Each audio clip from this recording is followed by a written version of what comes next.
The industrial sector of Kirillith 7 had collapsed years ago. Acid storms ruptured the filtration domes. Fires from a reactor breach consumed the northern arcology. Those who could afford to leave left. Those who couldn't stayed underground or starved on the surface. Most of the old city was buried under black runoff and mud, the consistency of wet cement. It smelled of rusted power coils, sour chemicals, and dead roots. Ronan Hale had stopped expecting anything to change here. He was 37, human, formerly a senior hydroponics engineer for a food lab subcontracted by the Kirillith Colonial Council. That lab had been vaporized when the dome ruptured. Now, 5 years later, he lived alone in the ruins of a flooded nursery compound, repurposed into a personal greenhouse. He grew medicinal herbs in stacked tubes, recycled water through makeshift filters, and salvaged nutrient gels from collapsed medical depots. His only mission was simple: survive quietly, maintain balance, avoid people. Every few days, he walked the same route down the maintenance causeway through the cargo rail pit and past the old utility grid access. That was where he saw her. It was late. The air was heavy. Rain had just ended, but steam still rose from the pavement where thermal discharge vents overheated. The street was cracked, scattered with broken cables, shattered glass, and ash that clung to everything. He moved slowly, mask clipped to his collar, boots making soft sucking sounds as they pressed into the sludge. He wasn't expecting anyone else to be out here, but then he heard it. A voice, faint, raspy, soaked in pain, not shouting, not crying, just enough to stop him mid-step. "Spray me with water." Human. He turned slowly. At first, he thought it was garbage. Wet fabric tangled in wire mesh, dumped near the drainage channel. Then he saw a hand shift. Fingers twitched. She was alive, caked in mud and filth, half curled against the concrete wall, pressed into the corner like she'd tried to disappear into it. Her long black hair was streaked with grime and fused with her clothing, if it could still be called that. Torn ceremonial fabric hung from her frame in rotting strips. The texture was stained and stiff. Her legs were partially buried in the mud, her head tilted slightly toward him. One eye was barely open. Ronan froze. His instinct screamed to walk away. He didn't know her species.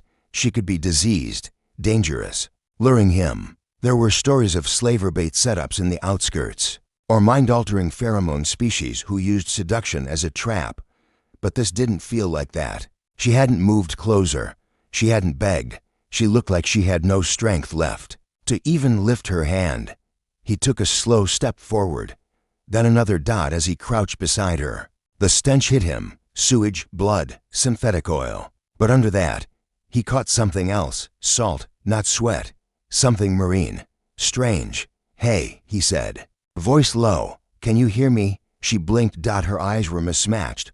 One violet, the other gold. It wasn't cosmetic. It was real, genetic. And even through the dirt and swelling, he could tell she wasn't just injured. She was shutting down. "Can you stand?" he asked. She made no attempt. Just whispered again, voice a fraction louder. "Water, please." He hesitated. It wasn't a scream for help. It wasn't a cry. She just sounded exhausted, like this was the last thing she had strength to ask for. Then she added something strange. "I'll bond, if you do." Ronan didn't respond to that. He didn't know what it meant. And right now, it didn't matter. He looked around. No one else on the street.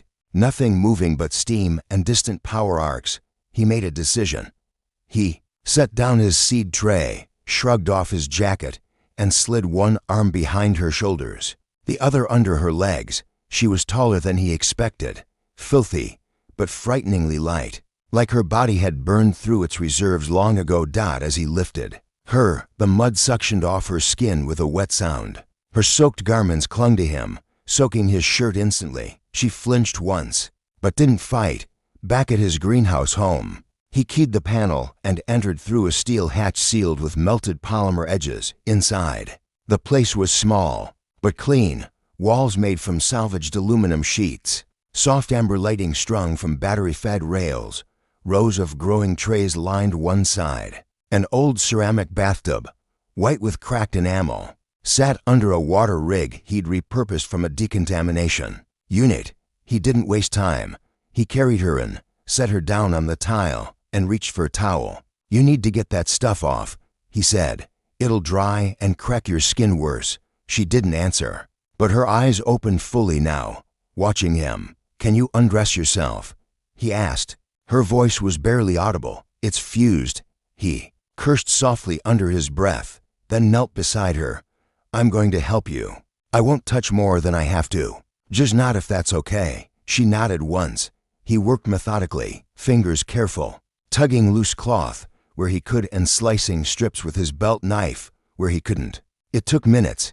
Beneath the layers, her skin appeared in patches, deep blue, slick in some places, patterned in others like faint wave trails. Swirls of paler blue moved with her breathing. She was humanoid mostly, but her skin texture, the bone structure of her jaw, her collarbones, alien. Striking. He helped her into the tub, not caring that his clothes got soaked in the process. She winced when the warm spray hit her, but didn't pull away. "Let it run," he said. "You need it." Mud poured off in rivulets, revealing more of her long limbs, curved hips, ribs visible. But what drew his eye were her legs, not real, at least not anymore. From mid-thigh down, both limbs were synthetic, not crude, not slap-scrap metal. These were manufactured, elegant in design, curved like organic musculature, but they were worn, rusted, partially fused with grime. The joints were stiff, one foot looked completely locked. "I didn't build those," he muttered. She looked down at them, then back at him. "No one wants broken tech." He said nothing. He picked up the cleaning cloth, soaked it, and began wiping her shoulders. She closed her eyes, not in pleasure, in trust, as if she expected him not to hurt her. "Why were you in the street?" he asked. Her voice was rough. "No credits, no bondmate. They threw me out." He paused. "Bondmate doesn't matter now." He nodded slowly, processing. "I'm Ronan," he said. She looked at him. "Again, Nari." He kept washing in silence. Her breathing slowed. Her arms relaxed. The worst of the mud was gone now, revealing the lines of her form. Elegant, yes, but worn. Her shoulders were bruised. Her ribs bore scars. One of the prosthetic thigh plates had visible cracks. He stopped the water and wrapped her in a towel. She let him. He helped her sit on the bench next to the tub, then handed her a clean shirt. It was one of his, too big, soft gray canvas with worn buttons. She pulled it over her head with slow, stiff arms, then looked around. "This your home, for now." He nodded. She leaned back against the wall. Her eyelids drooped. "Why? Did you help me?" she asked. He didn't answer right away. "I don't know," he said finally. "I just didn't want to walk past." She didn't smile, but she watched him like that answer mattered more than he knew. He didn't ask questions when she appeared in the garden. He didn't need to. She came barefoot, her ankles dusted in starlight, her skin the smooth gray of clouded moons. The glow from her core pulsed beneath the sheer wrap around her shoulders. Like breath, like longing, she stood among his hydrangeas, staring curiously at the petals, and said in a voice softer than the wind, "These are dying." Callan blinked. He had come to this moon to grow things, not answers, not alliances, not wounds. Just plants, life, slow and certain. But now there was this creature in his garden, her fingers brushing leaves with reverence. "Frost," he said simply. She looked up. Her eyes had no whites. They were filled entirely with color, iridescent and ever-shifting, like water lit from beneath. "That's a cruel name, no. It's the cause." A pause. Then a small smile tugged at the corner of her mouth. "Oh." The days passed strangely after that. She returned the next afternoon. And the day after that. Always at the same hour, when the second sun dropped behind the mountains, and the air grew sweet with the scent of Tilra blossoms. Callan never asked why. He simply made tea, sat on the stone bench, and watched her wander through his garden like it was a sacred temple. "You never told me your name," he said on the fourth day. She was kneeling by the shallow pond, humming something soft and layered with notes he couldn't place. "Names are not how we mark ourselves," she said, "but if you need one, I was called Nava once." "Nava," he repeated. "Does it mean anything, Lightwalker?" she said, it like it was both a memory and a wound. Callan had come to this distant outpost alone. After the war, after the exodus of those he called family. Too much pain, too much grief. He'd found this place, quiet, untamed, and he planted things because they didn't talk back. They didn't argue. They just grew, slowly, stubbornly. But now there was Nava, and she asked about everything, about roots and soil acidity, and why he chose lavender over fire lilies, about human tears and laughter, about the word lonely. He taught her what he could, and she listened like no one else ever had. One evening, she brought seeds. These, she said, holding out a tiny vial, are memories. He laughed. That's poetic. No, she said, utterly serious. If they grow, they'll show you what I was. They planted them in silence. He didn't ask what she meant, and she didn't explain. The seeds, silver flecks the size of dew, melted into the soil like mist. He watered them with care. She whispered in her native tongue to the earth. He didn't understand the words, but the tone made something ache in his chest. They need light. She murmured, I'll build a prism array tomorrow. She looked at him then, really looked, and her fingers brushed his cheek, light as breath. You always do what you say. I try. That's rare. He didn't respond. Instead, he turned back to the soil, cheeks flushed. A week later, the first sprout pushed through. It shimmered like crystal and smelled of storms. He called her immediately. She stood over it, silent for a long time. Then, softly, she said, that was my brother's laugh. Callan frowned. What? The way the leaves curl at the edge.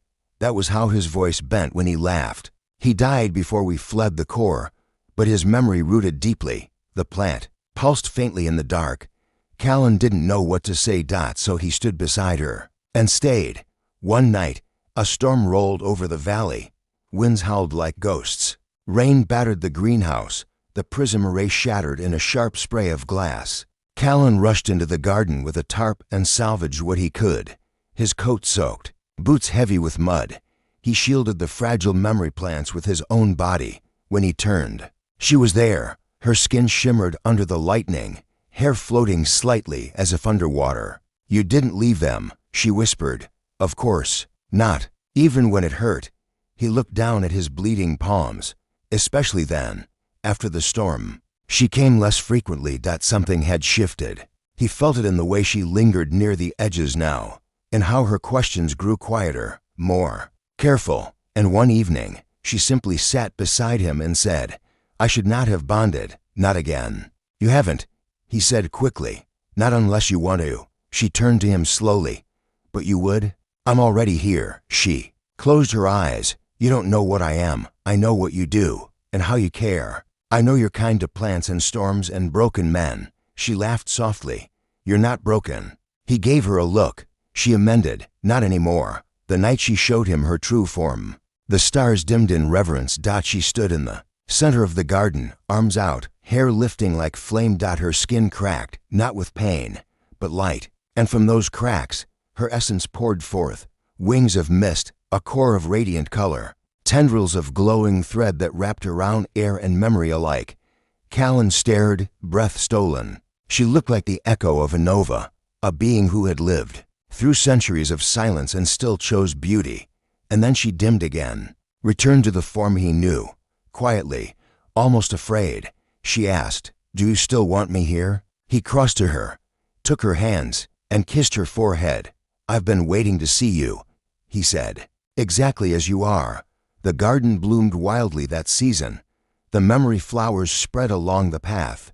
The hydrangeas recovered.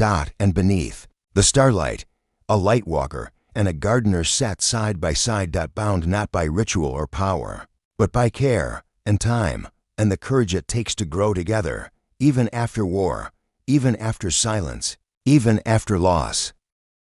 The sky tore itself in half the night Ellen dropped into my life. It wasn't poetic. It was terrifying. A shriek of light across the stars.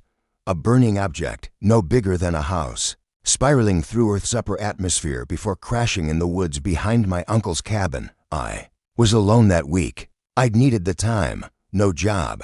No plans. Just grief. Just silence. Then she fell. At first I thought she was fire. Then metal. Then something I didn't have words for. When I approached the crater, I found a figure crawling from the wreck, silver-skinned, eyes like mercury, and hair that pulsed between ultraviolet hues. She looked up at me and whispered, "Are you afraid?" "Yes," I admitted. "Good," she said. "That means you're still sane." I helped her stand.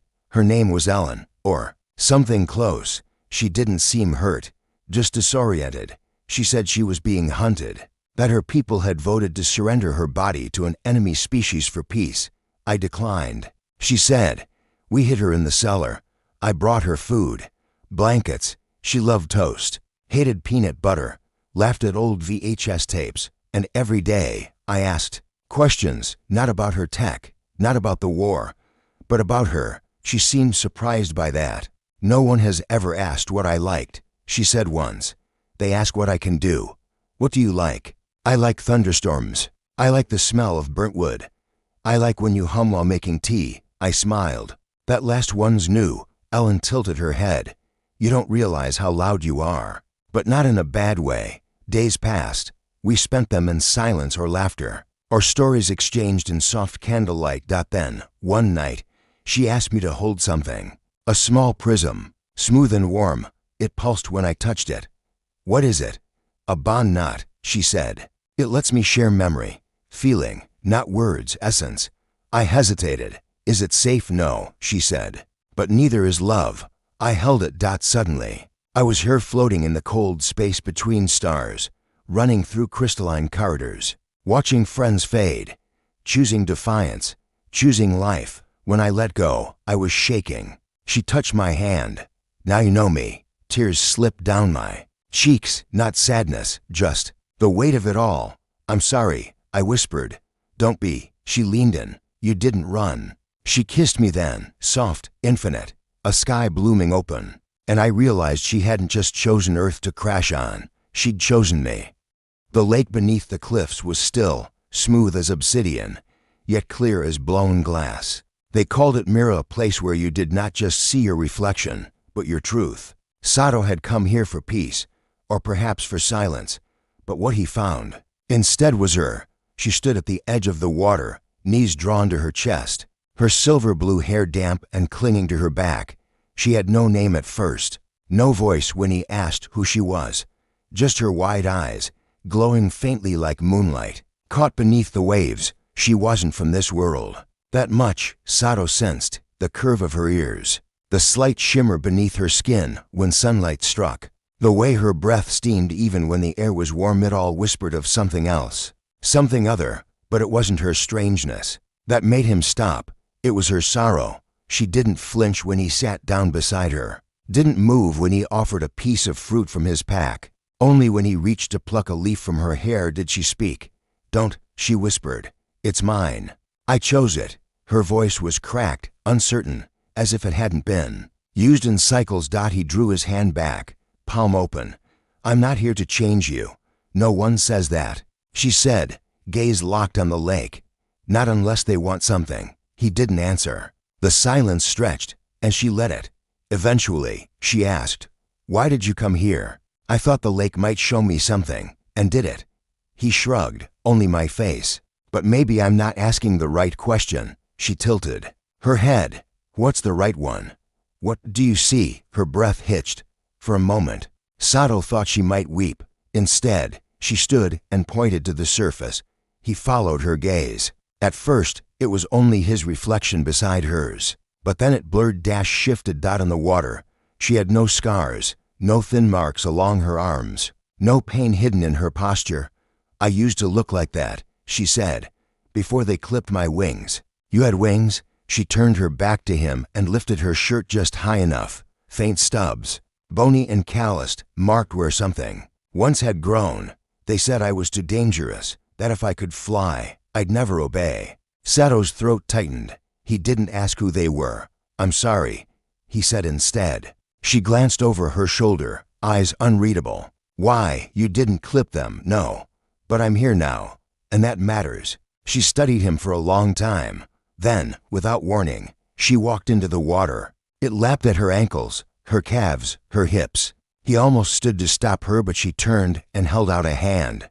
"Come see what I see." He hesitated, then rose and followed. The lake was cold, not painfully so but enough to make his breath quicken as they stood chest deep in the center. She placed her palm against his dot. The water still then changed.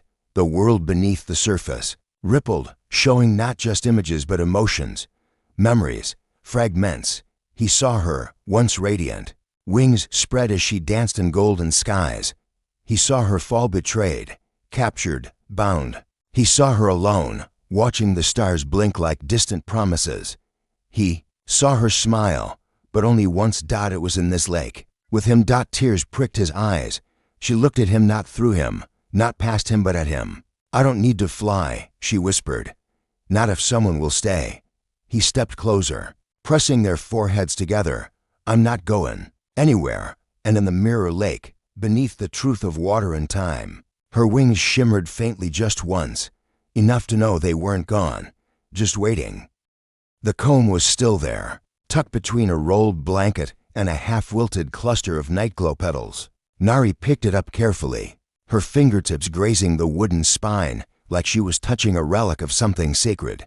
She turned it over once, then twice, then just held it. You're thinking too loudly again, Ronan whispered.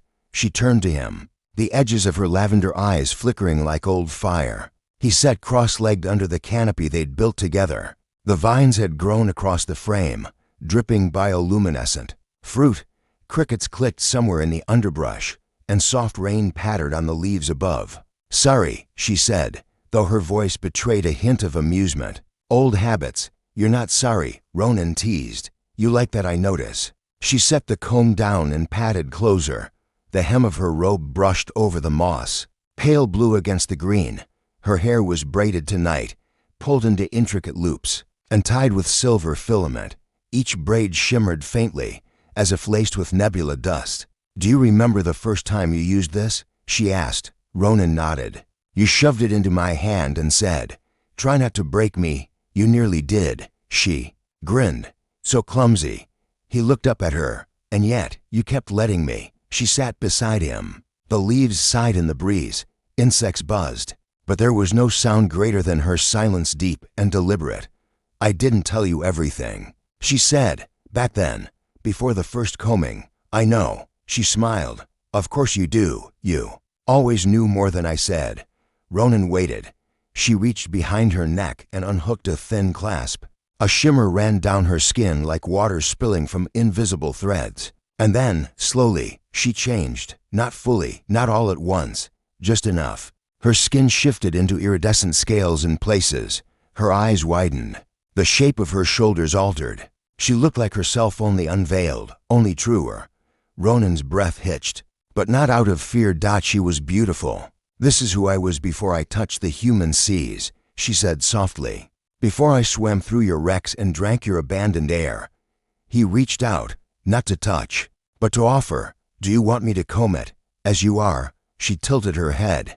You would? I will, if you'll let me. She turned and crawled into his lap, settling between his knees with graceful, deliberate movements. Her hair no longer bound and spooled round her like ink in water.